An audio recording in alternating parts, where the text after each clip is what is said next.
At the end of last lesson in Ruth chapter 2,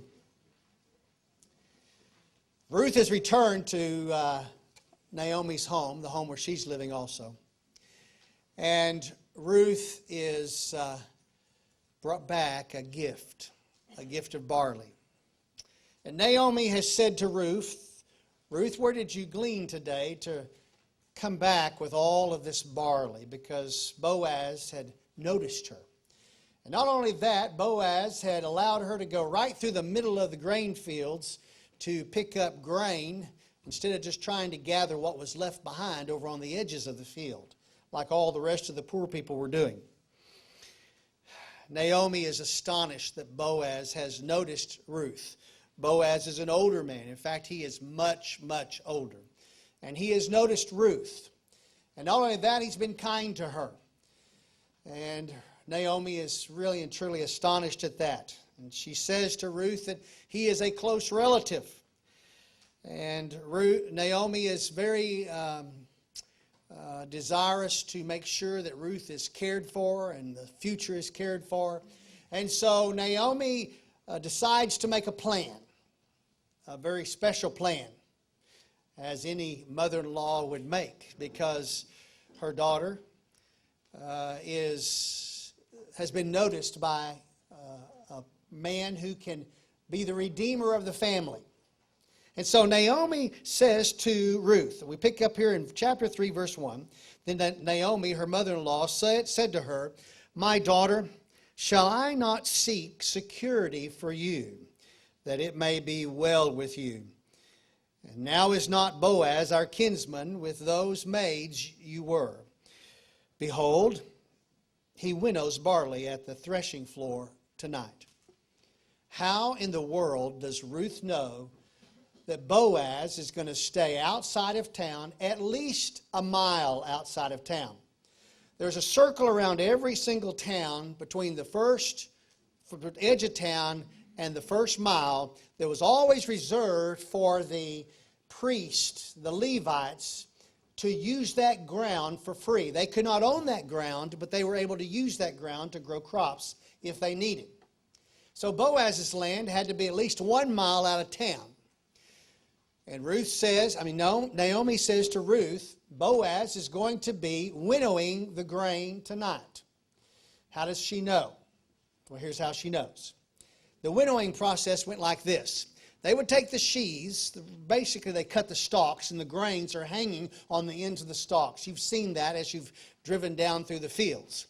They would go to a flat place, they'd call it the threshing floor, and they would begin to beat that grain on the floor. And as they beat it, the grain would fall off and the stalks would be left. After most of the grain was off the stalk, they would take the stalks and they would go over it and use it to build a fire. They would burn it and such. The grain laying on the floor was not purely clean yet because it had lots of what we call chaff, or the inedible part of the stalk that has fallen with it. They would then take a stick that had a fan on it, not a broom, but a fan. They would take that fan, scoop it underneath, throw the grain up into the air, and if the wind was blowing at just about the right speed, it would blow the chaff away and the heavy grain would fall to the ground. The perfect wind for doing this, of which was the wind that they always used, was the wind that came off from the west, over the Mediterranean Sea. It would be a steady wind. It would not be too strong. It would not be too weak. It would always be just right. The north wind was always way too strong. The east wind would come in spurts, which when they threw it up, it would waste their time because the grain would fall in between the spurts and the gusts of wind that would come. The south wind was just as bad, and the south wind rarely came because of the distance it would have to pass. Usually the wind was coming from the west, the north, or the east in that area, and still today. But when the west wind came over that sea, it would be just a steady breeze, just a light, steady breeze. So as they threw the grain into the air, that light chaff or trash would blow off to the side, and the grain would fall down. And after they had cleaned most of the grain, they'd pile it into a heap, and they'd bring some more over, and they'd do it again. It's the winnowing at the threshing floor. Evidently, the wind was blowing from the west that day, because Naomi knew and told Ruth that he is going to be there tonight. He will not be going back home tonight. They will do it after 6 p.m. because the wind blows, it's cool, it's nice, and it's easy to do after 6 p.m. So Boaz will be there tonight, Naomi tells Ruth. Then look what she says to her. Ruth, I kind of like to add, I've got a plan, and here's my plan. Wash yourself, therefore, and anoint yourself, and put on your best clothes, and go down to the threshing floor. But do not make yourself known to the man until he has finished eating and drinking. And it shall be, when he lies down, that you shall notice the place where he lies. And you shall go and uncover his feet and lie down. Then he will tell you what you shall do. And she said to her, Naomi, all that you say I will do. Naomi knows that Boaz is a close enough relative to be the redeemer for their family. They have no male in their family that can go down and do business transactions and sell their grain or whatever they might have. That cannot be done by a woman. It has to be done by a man. They need someone to redeem the family. Ruth and Naomi evidently still have the land in their possession that belonged to Naomi's father and the 2 dead boys, of which Ruth was married to one of them. That land cannot be sold by a woman at the gate. It has to be sold by a man. And the man is called the Redeemer. The man who will redeem the land and buy it and pay for it, only to hold it so that whenever a son is born in that family, that son can be raised on that land as if it is his, because it really is, but it is kept by the Redeemer until that son is of age, and then it is given to that son to carry on the inheritance, so that tribal member will not lose that portion of land that belongs to him. It's called the kinsman redeemer. And Boaz is a relative, and Naomi knows it. And she says, wash yourself. Anoint yourself with perfume, some of that olive oil that has spices in it. Put that on so you smell nice. Put on your best clothes. Don't put on your rags. Don't put on the clothes that you're going to go down to glean from. No. When that gleaning is done, go wash yourself. Go anoint yourself with oil. Put on the very best you have to go and meet your Redeemer. Look at what I wrote in the paragraph there right after that, where it says, picking up with the second line, she does not want Ruth to present herself to her Redeemer in her everyday clothing or without washing and putting on perfume. We should stand before our Redeemer in such a manner. We should wear our best clothing to meet the true Redeemer, whatever our best is. Worshiping our Redeemer is a special occasion worthy of wearing our best. Folks, most of the churches today have lost that vision. Most of our churches, across the board. Our people come to meet their Redeemer and to worship their Redeemer in a place where their Redeemer is, and they can feel like closest to Him in rags. Oh, they may have bought them that way, and they may have paid $175 for that pair of jeans that has no knees in them and are rags and tags. And yes, they may come with their shirts hanging out and holes in it and cruddy looking. And yet, whenever they get dressed for a funeral or for a wedding or for a dance that they may be going to, they dress much better than they do to come to worship. There's something wrong with that, folks. There's something wrong with that.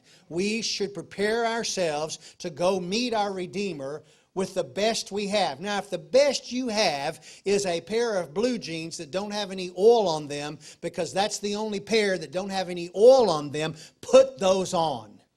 Choose your best when you come to worship the Lord and to meet your Redeemer. It is a pet peeve of mine. And I have been preaching this for months and years. Yes, sir, Mr. Steele? Jim, my grandfather that adopted and raised me was a strong. And his theory, and he was the preacher, and his theory was, you're going to meet the king. Dress worthy. Yeah, let me repeat that. But he still says his grandfather, who's a Scot, said that whenever you're going to worship, you're going to meet the king. So dressed worthy to go meet the king. And folks, I want you to do something when you dress worthy. Dress worthy and dress in your best enough that you feel comfortable in it. That means do it weekly. You've seen it. You've gone to funerals where the first time that young man who's a pallbearer for the first time has had a suit on is that day, and he can't get used to it. And he's more worried about what he looks like than what he's there to do.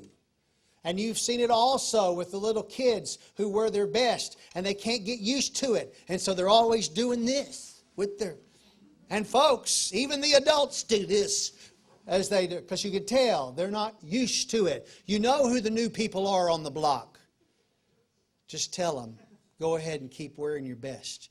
You'll get used to it so that you can focus on the Redeemer. It's very important. Naomi here warns Ruth to be careful, not to distract Boaz in any way as he's doing his work.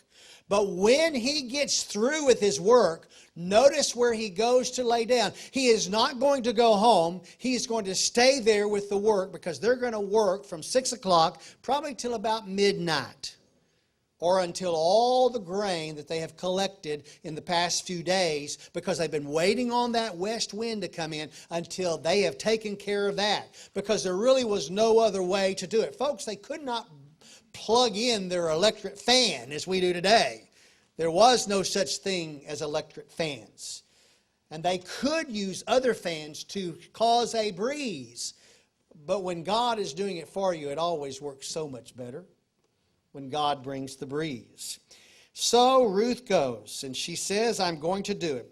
Now listen, there are some commentaries that have said that what Naomi is asking Ruth to do is to enter into an intimate relationship with Boaz. They have not studied well. Take those commentaries, tear them up, and throw them in the trash. That is not the tradition. The tradition of uncovering the feet was the tradition of going to a kinsman redeemer, a man who is a relative, who has the ability to redeem you and to uncover the lower part of his legs for the purpose of saying, I have a request to make of you. There is nothing wrong with this. He was not, Naomi is not asking Ruth to go and to have an intimate relationship. She's asking her to go do and what is proper, so Boaz will notice her and ask her what her request is. Now, we don't know that there's a request going on right now. We will catch that as we go through. Tradition tells us that there was a request. I'm telling you, tradition tells us that Ruth is going to go to Boaz with a written request from Naomi. And we'll catch that as we finish the lesson. So she went down, verse 6. So she went down to the threshing floor and did according to all that the mother-in-law had commanded her. And when Boaz had eaten and drunk, and his heart was merry, he went to lie down at the end of the heap of grain, and she came secretly and uncovered his feet and lay down. Was Boaz drunk? No, he wasn't drunk. The work was done.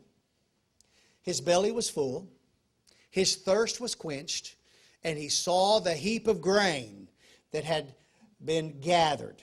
He was pleased. He was happy with the day's work, and he laid down. And as he laid down, and in his tiredness, he slept off to sleep, drifted off. Ruth did as she was told. She goes and she lays back the edge of the cover to uncover his feet and lays down at the end of his feet. What happens? Then he said, Boaz. Then it happened, verse 8. And it happened in the middle of the night that the man was startled. Can't you imagine? He probably went to turn over, and then his foot hit Ruth probably, and went and said this. And he bent forward, and behold, a woman was lying at his feet, and he said, Who are you? And she answered, I am Ruth, your maid. So spread your covering over your maid, so that for you are a close relative. That was the telltale sign. If he was to take his blanket and throw it back over her, he was saying to her, I am your kinsman, I am your close relative, I will grant you your request. I am willing to do what you ask. I am going to take care of you, is what he would be saying by doing that, because that's the tradition. Then he said, may you be blessed of the Lord, my daughter. You have shown your last kindness to be better than the first. How has she shown her last kindness to be better than the first? There it is. By not going after young men, whether poor or rich. See, Boaz is an old man.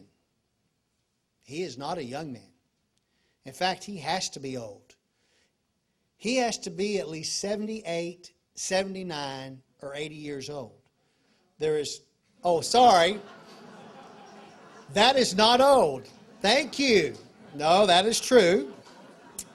Since that's just around the corner for me too.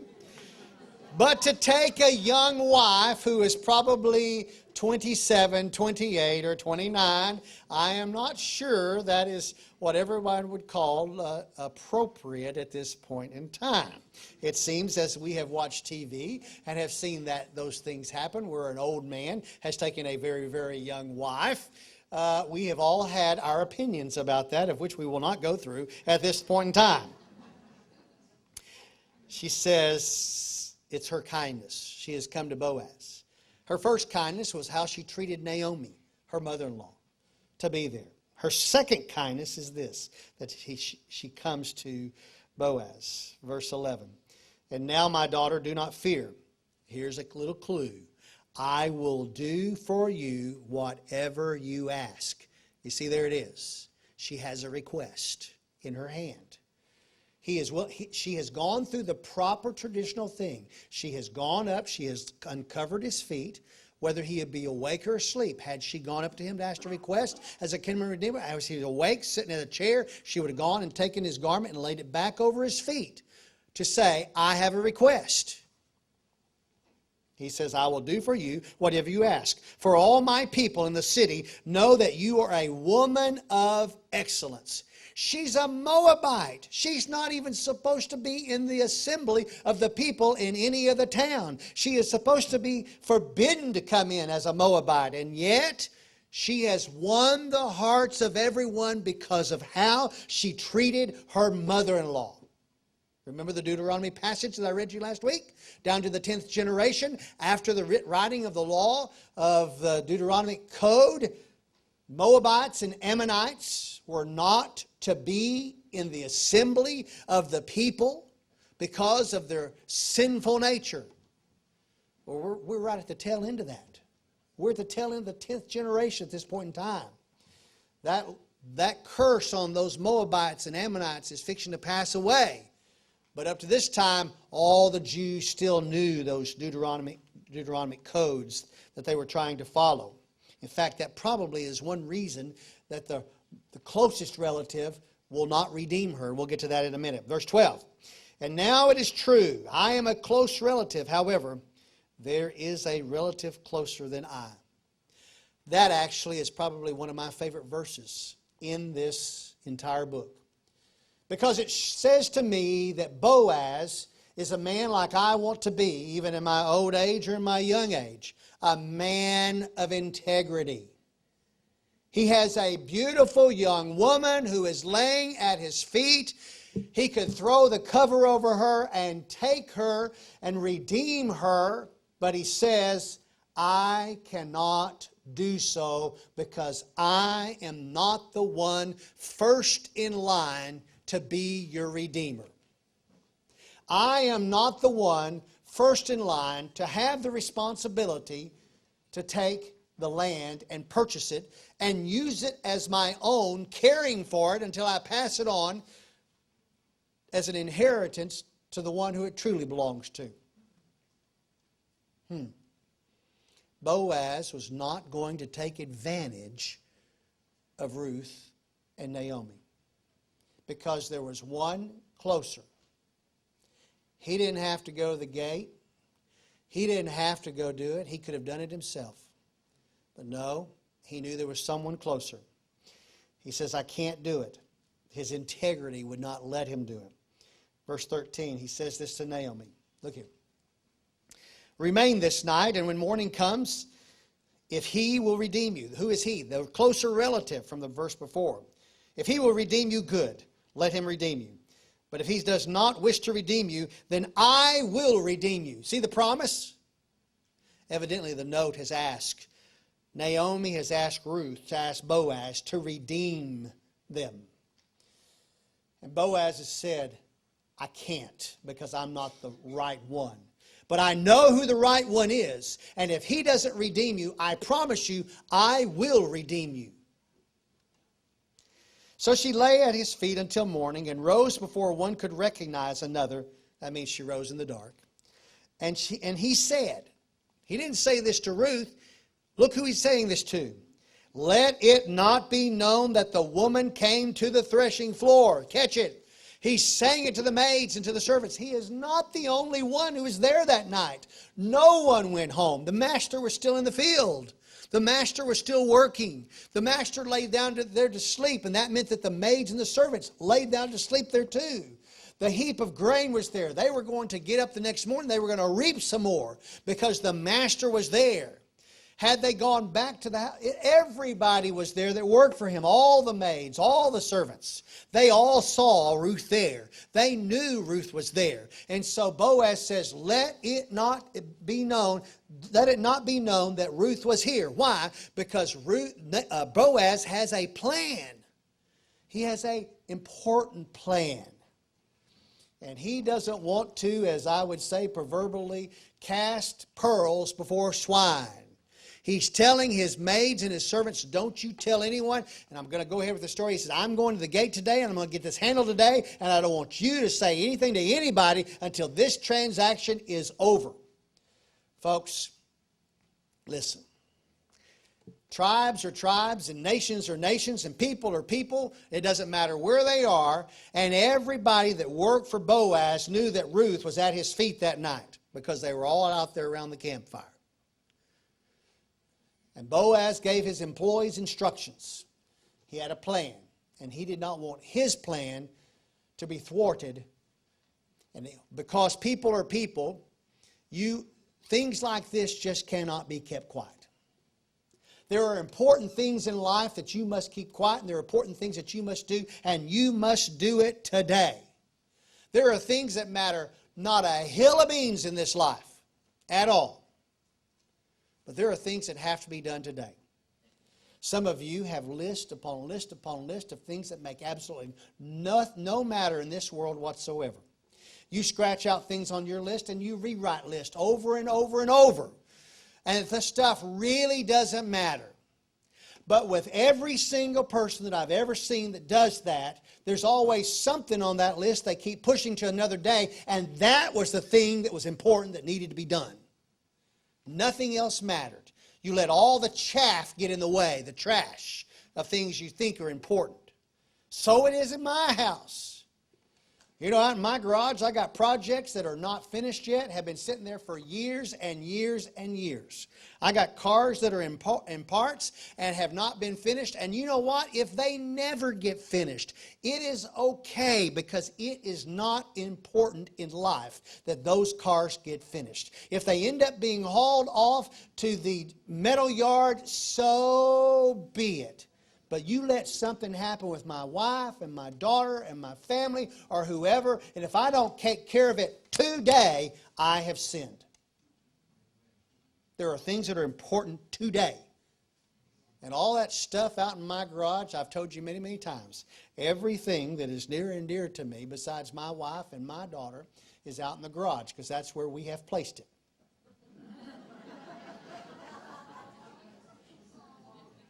Isn't that terrible? And my house is beautiful and spick and span, and you can eat off the floors because everything that's near and dear to my wife is in the house. And nothing that is near and dear to my wife is in the garage.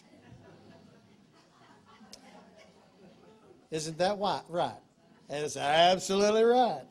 And you know what? My garage has stuff in it that literally and truly, ever so often, I just back up the truck and start throwing stuff in because I realize it's not important. And I'm not going to use it. And I'm not going to fix it. I put it in that truck. I come down and I say to the Helping Hands guys, will y'all go throw this in the dumpster? And you know how much of that stuff gets put in the dumpster? None. They take it to their garages.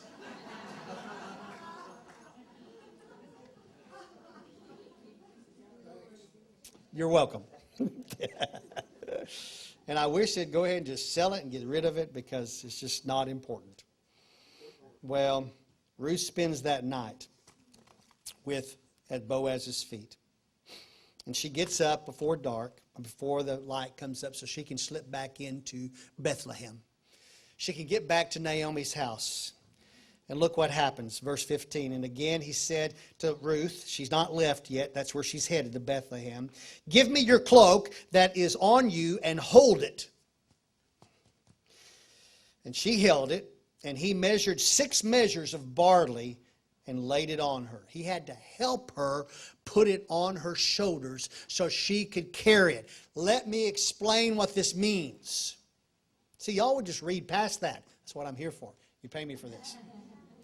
A dry measure of anything in the Bible is 2.175 bushels. He put 6 times 2.175 bushels of barley in her cloak, tied it up, and helped her get it up to where she could haul it into town. That's almost 13 bushels of grain. That's the reason why he said he had to lay it on her. She didn't carry it in her hands. She had to put it on her back. Is it as big as that drum? I don't know.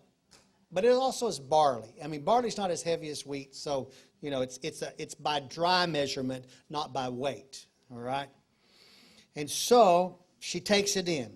Boaz does not want her to go into town empty-handed. There's been a request. Look on, verse 16. And when she came to her mother-in-law, she said, that's the mother-in-law said, Naomi says, how did it go, my daughter? You would have said the exact same thing. You have been waiting and waiting to see how things turned out last night. And in Ruth slips in. My daughter, how did it go? And she told her all that the man had done. And Ruth said, these 6 measures of barley he gave to me, for he said, do not go to your mother-in-law empty-handed. Do you catch what he has done and what he is saying? He is saying, I will redeem you if I can. I promise that. And this is a gift to prove to you that I will do what is important for me to do to take care of you. Verse 18. And then Naomi said, wait, my daughter. Ruth, wait. Until you know how the matter turns out. For the man will not rest until he has settled it tomorrow, next day. No, today. He is going to the gate, to the court today to settle the problem, to make the transaction, to do the redemption.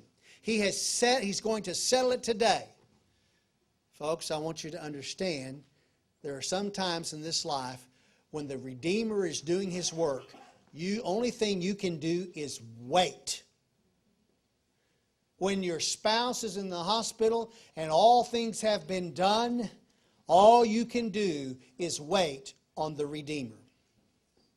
When you don't know how things are going to turn out in the next few days because of circumstances that have happened that have seemed to cause your life to crater, it is time for you to turn to the Redeemer and wait. Notice what I said here. Read with me. Wait. ... until you know how the matter turns out. Sometimes there is nothing else that can be done except to wait for the Redeemer. He will not tarry. He is working all for our good. He is jumping the legal hurdles. There's a D there. It's supposed to be hurdles with an R, okay? He is maneuvering all the cast of characters into just the right place for His plan to work. The maids cannot help, and neither can the servants. Those being redeemed can do nothing to speed along the process. Only the Redeemer can handle the matter. Ruth and Naomi must wait to hear if Boaz or the other closer relative will be their redeemer. All we can do is wait. Wait. Now, most of y'all have known me for a long time. Almost all of you have. There's a character, I don't know if it's a character flaw or just an incredible characteristic that I have. The characteristic is this, and I like the way it was said to me this week. I just plod along doing the work. Just plod. Job gets done. I'm not going to do it too fast. I'm not going to do it too slow. I'm just going to plod along to get the work done. And you let a hiccup come at me or somebody throw a curveball, do you know what I do in those processes? I just stop. I just stop to wait to see what the Lord, the Redeemer, is doing. I don't press on and say, we got to get it done anyway. We got to get it done anyway. Got to get it done. No, I don't do that. Those of y'all who worked out at Danbury, we did the same thing. Yep. We'd do it 2 times or 3 times, and it still wouldn't work out, and so we'd go to a different project for a while. And we'd wait. Because in our ignorance, we weren't doing something right. And lo and behold, it would not be very long before another volunteer would show up, and that was his forte. He knew exactly what to do. And instead of us rushing in, we're fools rush in, we would wait on the Redeemer. I had a bad advice from a man when I was younger. His motto was, I may not always make the right decision, but it doesn't take me long to make a decision. And so I made that my motto for early on. You know what? It didn't work out very well for me. It really didn't. Because I thought I had to make a decision whether it was right or wrong. Now, through the Scripture, I know that we don't have to make a decision whether it's right or wrong. We have to wait on the Redeemer to reveal to us what the true decision should be. And so my motto now is, if you don't know, don't. And it'll sure save you a whole lot of money. And it'll sure keep you out of a pack of trouble. Well, all they can do is wait. Now about Boaz, chapter 4, verse 1. If you don't notice, we just changed a chapter. Please don't use chapter breaks here. Don't use chapter breaks anywhere in the Old Testament. When you're studying the Bible Study 101, forget the chapter breaks and the verses. Only use them as references. Because in most cases, they stop the story where the story should not be stopped. When we get into our next passage, our next lesson we're going to start next week, I wish we could do it all in one sitting, because it really is one message. It's going to take us 4 weeks, but it really is one message that we need to hear the entire message. But we can't do it that way. We can't do this one. I wish this was all been one message. Don't stop at the chapter breaks when you're studying. Keep reading on. Now Boaz went up to the gate and sat down there, and behold, the close relative of whom Boaz spoke was passing by. So he said, turn aside, friend, and sit down here. And he turned and sat down. You see, all the business was not handled in a courtroom. It was handled at the gate. That's where everything happened in every city in the Promised Land. And in comes the closer relative. He knows him. You know how he knows? Because he's a relative of the relative. He's Boaz's relative too. He's Naomi's relative. He's Boaz's relative. Because they're all from the same line of the tribe of tribes. They're all related. They all come from the descendant of one man who formed with his family this town that we know as Bethlehem. Says, turn aside. And then look, he says, and he took 10 men of the elders. 10 of the elders, because this is what these elders did. They came to the city gates, and they sat at the city gates, and they waited to be a witness of transactions. And he said to them, sit down here. So they sat down also. It's what they did. It's how everything was done, was at the city gates. Then he said to the close relative, here's the deal.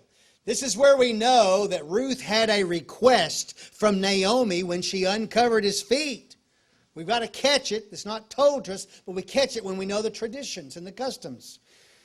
Naomi has come back from the land of Moab. She has to sell the piece of land which belongs to our brother Elimelech. So I thought to inform you, saying, buy it before those who are sitting here, meaning the elders. Do it as a legal transaction, and before the elders of my people.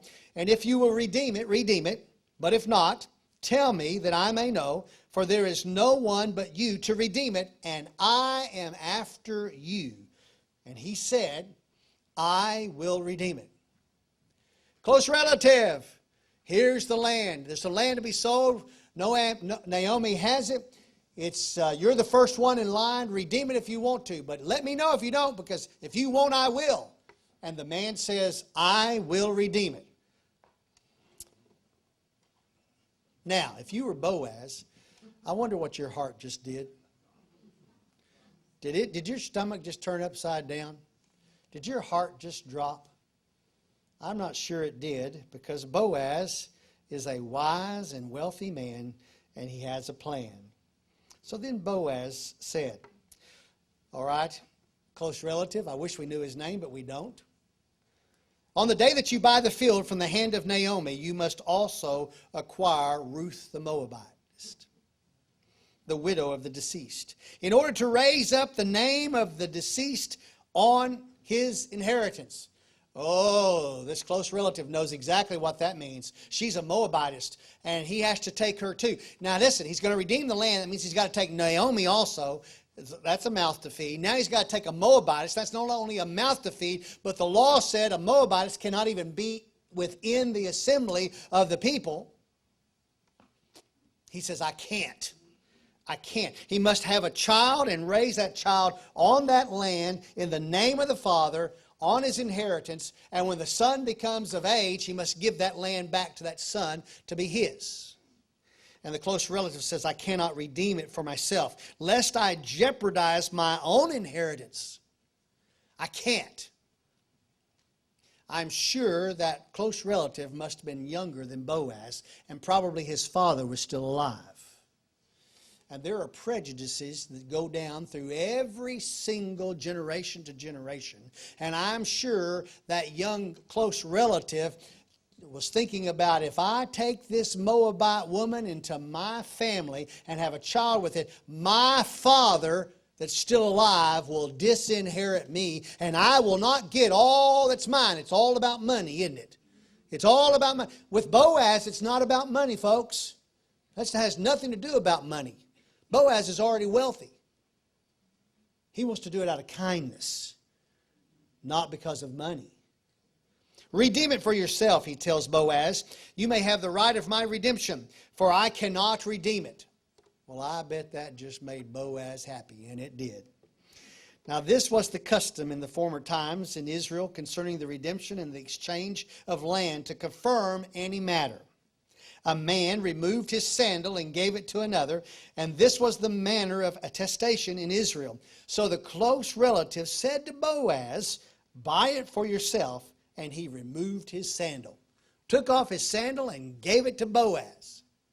Now actually there's more to this process. Had Naomi been there, instead of being back at the house waiting to hear how everything turned out, Naomi would have been responsible to do something else.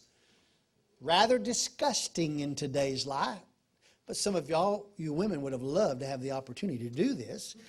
Deuteronomy says, let's pick up this Deuteronomy 23. Here's the law, right out of Deuteronomy 23:3. When brothers live together and one of them dies and has no son, the wife of the deceased shall not be married outside the family to a strange man. Her husband's brother shall go into her and take her to himself as wife and perform the duty of a husband's brother to her. And it shall be that the firstborn whom she bears shall assume the name of the dead brother, that his name may not be blotted out from Israel.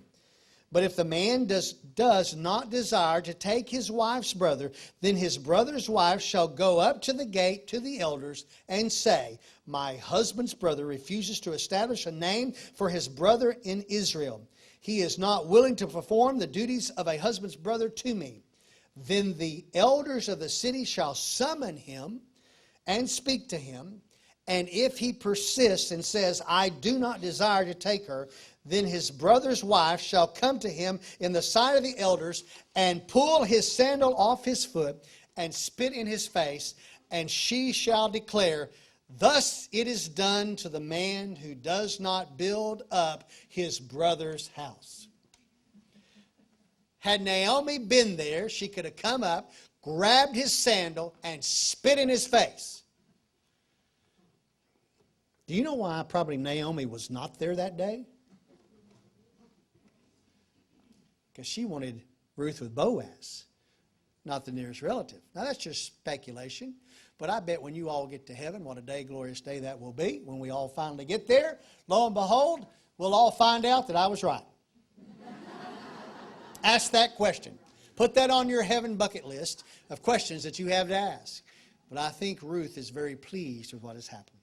Then Boaz said to the elders of all the city, "You are witnesses today that I have bought from the hand of Naomi all that belongs to Elimelech, and all that belongs to Chilion and Mahlon. Moreover, I have acquired Ruth the Moabitess, the widow of Mahlon." There we go. We finally know. Last week we didn't know in the opening which one was her husband. Now we know, as Mahlon was Ruth's husband.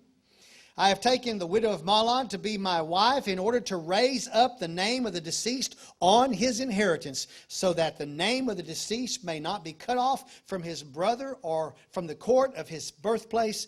You are witnesses today." The legal transaction is done. I wish we could do things that easy around here. Of course, then you don't see it here, but Boaz then had to pay the elders to take care and be witnesses of the legal transaction. And you say, how in the world did they know whose sandal was whose? I mean, didn't they all look the same? No, they didn't all look the same. They were all handmade. They all looked a little different. And everyone knew that they put a mark on that shoe, that sandal, and it was given to Boaz. Those elders basically signed the shoe and gave it to Boaz, and that was the legal abstract that said, Boaz has been the Redeemer. And all the people who were in the court and the elders said something. All the people, they said, "We are witnesses. May the Lord make the woman who is coming into your home like Rachel and Leah, both of whom built the house of Israel." Rachel and Leah, two of the 4 wives of Jacob. They had handmaids. Rachel and Leah both had handmaids, and those handmaids gave Jacob sons, and so did Rachel and Leah. Rachel only gave Jacob Joseph and Benjamin before she died. Leah gave him 4 sons, and then there were the others came from the 2 handmaids of these 2 that their father had given to them as they left the house. When Jacob left the house, I want to understand this, Jacob did not have a son until he was 77 years old. His first son was born when Jacob was 77 years old. His last son, Benjamin, was born whenever Jacob was 92 years old, and Joseph was born when he was 91 years old. Jacob was an old man when he had children, as old men go, as we've already covered that. In the span of life of normally having children, have I just offended just all of y'all today? I guess I have. You know what I mean. Well, they asked the blessing here. Moreover, they go on to say, "May your house be like the house of Perez, who Tamar bore to Judah." Jacob's son Judah had 3 sons. Actually had 4. Son dies, and the other son, the oldest son, is supposed to do his duty in this Deuteronomy thing, and his name is Onan, and he decides not to do it correctly, and she does not bear a son, and Onan dies. And then the next son comes along to perform the duty, and he is wicked, and the Lord kills him. And then finally there's one very young son. And when I mean young, I mean under 10 years of age. And Jacob says, "He is too young to give to you, to be a husband to you. So wait until he grows up and I will give him to you." And so Tamar waits and waits and waits and waits, and the son grows. And Judah does not give that young son to Tamar. So Tamar gets upset, and she devises a plan. And when Jacob comes into the city one day, or out to the area, Tamar dresses up like she is a rather loose lady of the evening. And Judah decides to have a relationship with her that night.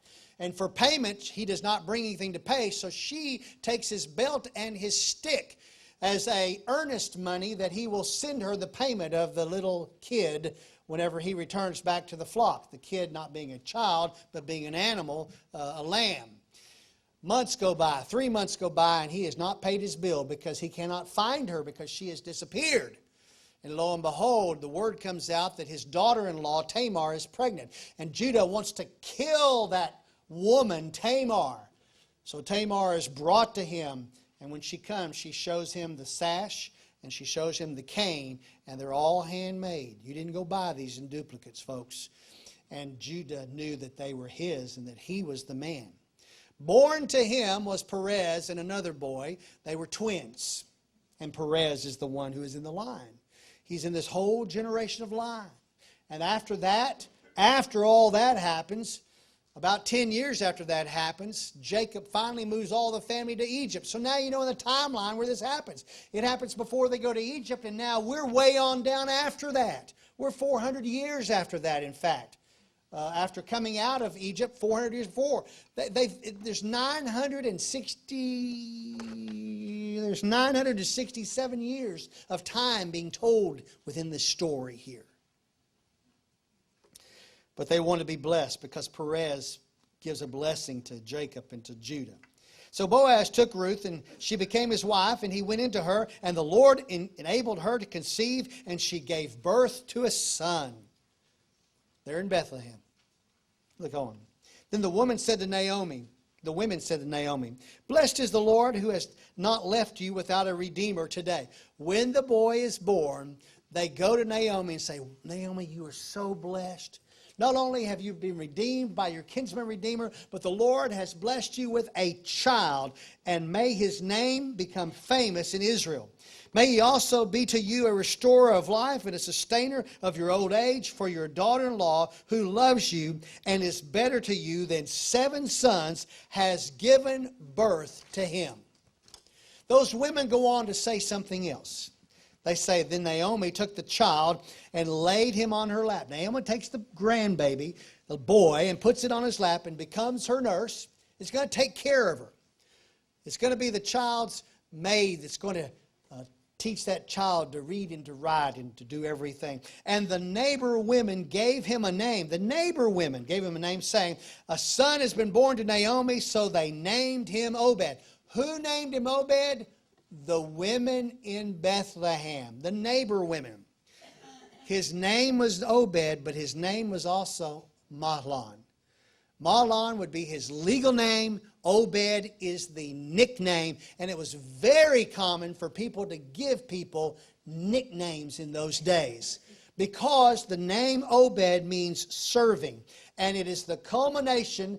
He is named as the culmination of what Ruth has done for Naomi.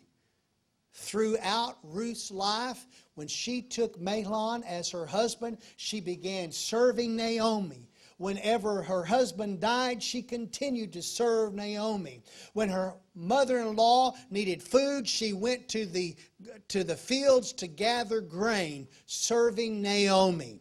Whenever she came home, Naomi says, I want to protect you. I want to take care of you. It is amazing you went to Boaz's field. Stay there. I've got a plan. When Ruth comes home, she does not come home empty-handed. Boaz wants her to have 13 bushels of grain. Naomi says, this is wonderful. Here's the plan. Go do this. The plan works. And lo and behold, Obed is born. The writer then, whoever wrote this down, and we are not really sure who wrote the story, but we do know that the story is written down after David has become king. David. Well, who's David? So they named him Obed. He is the father of Jesse, the father of David, King David. So this story is such an important story of renown that it is being passed down from generation to generation as a story to teach women how to be women and men how to be men of integrity. The scripture doesn't end there. The writer gives us a little more like genealogy. Now these are the generations of Perez. Who is Perez? Perez is the son of Judah and Tamar, the son of Jacob. You follow me?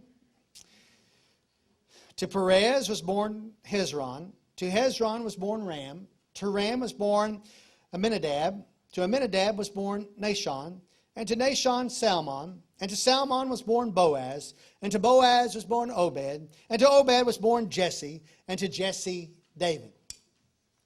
The author is wanting us to know that this is the lineage. He's also told us some very interesting things. In this genealogy, I just took it and made it into a chart. I added Jacob and Judah so that you could see them.